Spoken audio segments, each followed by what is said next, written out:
We've done enough talking, and dare I say we've had enough conferences and workshops.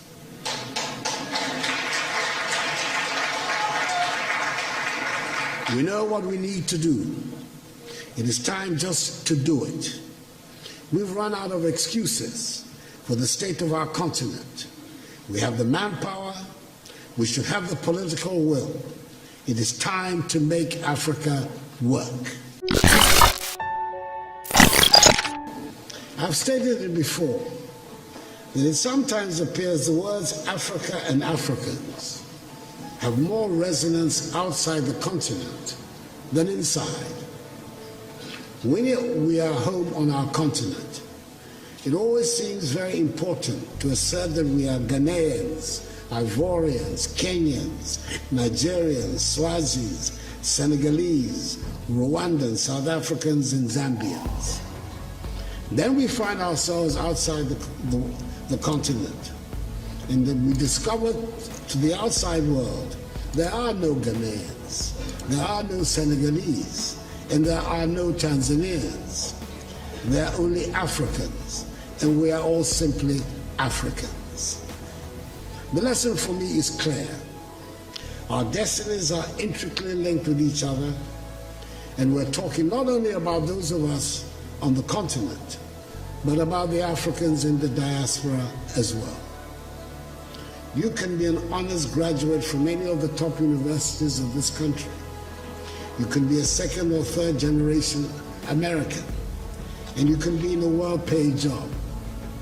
If there's an outbreak of Ebola someplace on the African continent, you are an African.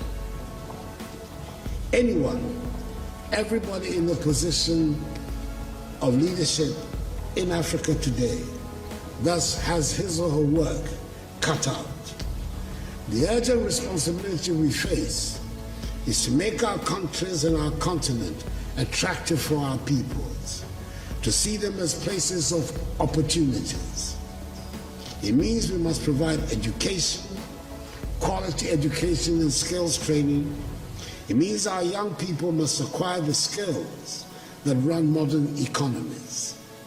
The impact of a successful Africa on the image and standing of Africans in the diaspora applies with equal force to the image and standing of her sons and daughters who go by the name African Americans, and indeed to all her kith and kin in the Americas and the Caribbean. There's a lot of room for your perspectives and energies back in Africa. History tells us of the positive impact of diaspora communities on the growth and development of countries through increased trade activities, rising investments, and the transfer of skills and knowledge. Take the case of China, for example. With an emigre population of some 60 million, the Chinese diaspora is said to be the 25th largest country in the world, who, according to the Nikkei Asian Review, own assets worth 2.5 trillion United States dollars. When foreign companies in the late 1970s reduced their investments in China, it was the Chinese diaspora that shored up the economy. According to the Washington, D.C.-based Migration Policy Institute, MPI, half of the foreign direct investment, that is some 26 billion United States dollars, that transformed China into a manufacturing powerhouse in the 1990s, originated from the Chinese diaspora. That is the rationale of Ghana's initiative of Beyond the Return, which is building on the considerable success of the Year of Return and the renewed enthusiasm around building Africa together. We must work to help change the African narrative, which has been characterized largely by a concentration on disease, hunger, poverty, and illegal mass migration.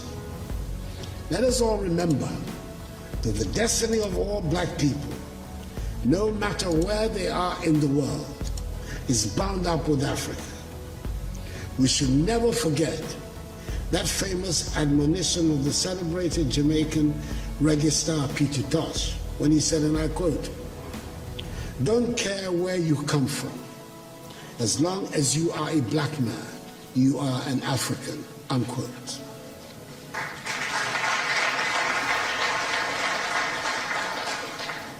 We must help make Africa the place for investment, progress, and prosperity, and not from where our youth flee in the hope of accessing the mirage of a better life in Europe, Asia, or the Americas. That is what the Beyond the Return seeks to do, so we can derive maximum dividends from our relations with the diaspora in mutually beneficial cooperation and as partners for shared growth and development. The second half of the 20th century witnessed a great blow for human progress and freedom when the African peoples, in the wake of Ghana's shining example, liberated themselves from the colonial and imperialist yoke and the racist ideology of apartheid and emerged as free, independent peoples to construct new nations of hope and advancement. The first half of the 21st century should consolidate this development and see the growth of modern, prosperous, technologically advanced nations within a united Africa, which would make a reality of the dream of the 21st century as the African century and bring dignity and respect to black people all over the world. We've done enough talking, and dare I say we've had enough conferences and workshops.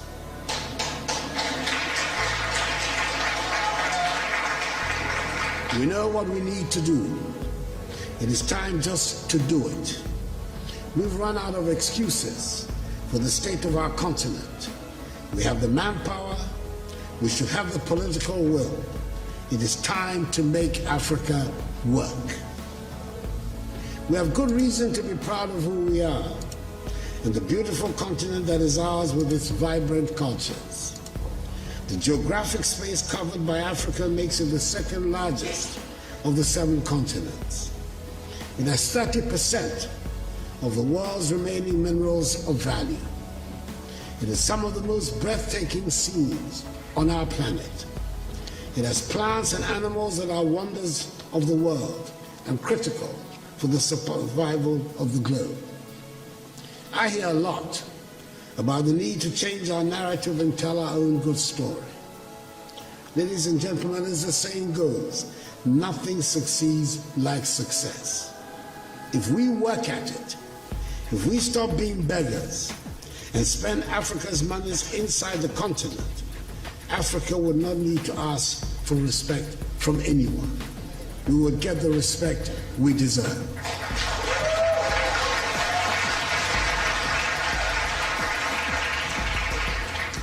Over 30 years ago, one of America's most prestigious Ivy League universities offered a course in Mandarin, which for years had virtually no takers. Today, there is standing room only. And it is not because the course is any easier.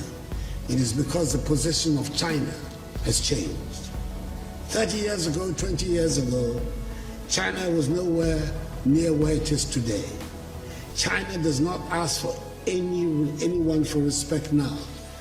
She does not need it. Let us make our continent the prosperous and joyful place it should be, and the respect will follow. I thank you for your attention.